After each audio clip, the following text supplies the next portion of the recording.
El mundo está formado por diversas culturas, países y personas.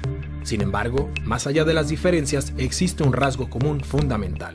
Todos los seres humanos nacen libres e iguales en dignidad y derechos. Así reza el artículo primero de la Declaración Universal de Derechos Humanos del 10 de diciembre de 1948.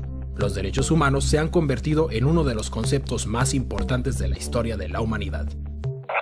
¿Pero qué son realmente los derechos humanos? ¿Quién es responsable de su defensa?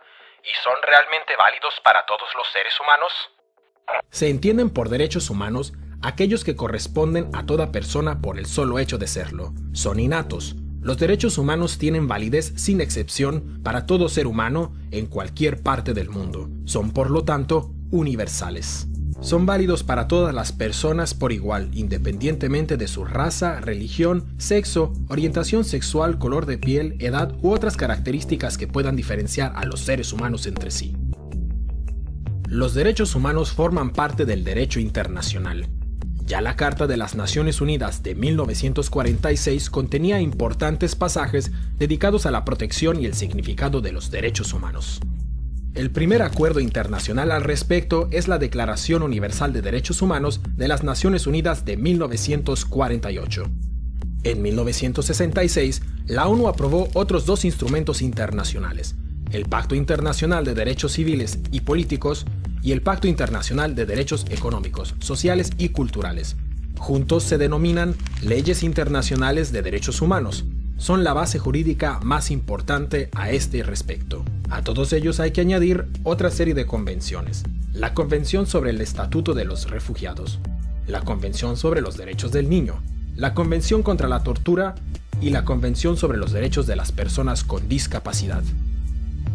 ¿Pero cuáles son en detalle los derechos humanos fijados por estos instrumentos? A menudo se clasifican los derechos humanos en tres generaciones o dimensiones.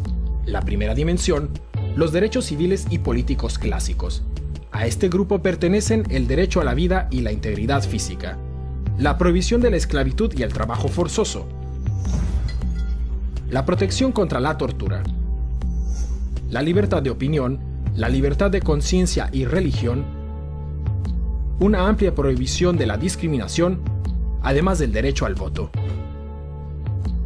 La segunda dimensión, los derechos económicos, sociales y culturales, como el derecho a un trabajo y una remuneración adecuada, el derecho a la fundación de sindicatos, la paridad en los derechos de hombres y mujeres, la protección de la familia, las mujeres embarazadas, las madres y los niños, el derecho a nivel de vida adecuado incluyendo una alimentación nutritiva, el derecho a la mejor salud posible, el derecho a la educación y el derecho a la participación en la vida cultural.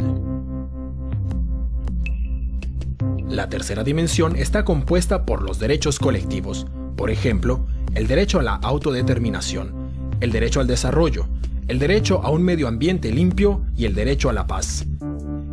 En este sentido, resulta fundamental el principio de la indivisibilidad de los derechos humanos.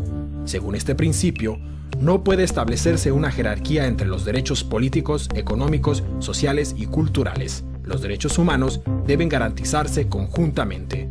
La realización de los derechos civiles y políticos depende de la garantía de los derechos económicos, sociales y culturales y viceversa.